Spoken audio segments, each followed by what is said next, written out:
Kementerian Pertahanan Rusia merilis rekaman momen drone peledaknya menghancurkan peralatan tempur Ukraina.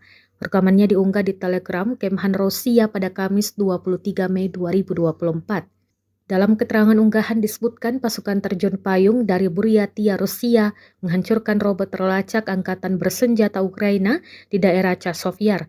Selama pengintaian udara, pasukan terjun payung Rusia disebut menemukan sekelompok infanteri Angkatan Bersenjata Ukraina sedang membongkar perlengkapan dari kendaraan terlacak di salah satu pemukiman dekat Chasiv.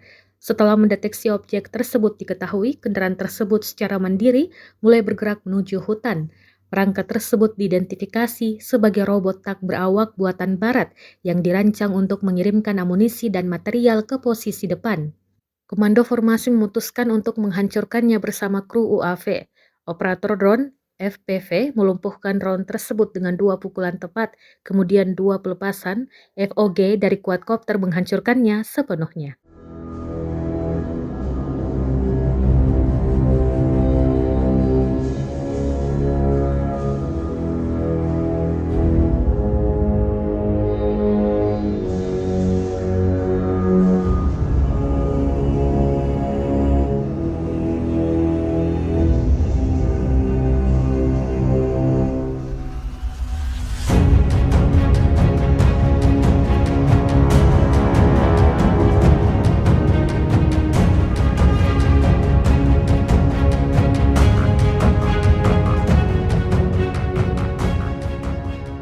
Download Tribun X sekarang, menghadirkan lokal menjadi Indonesia.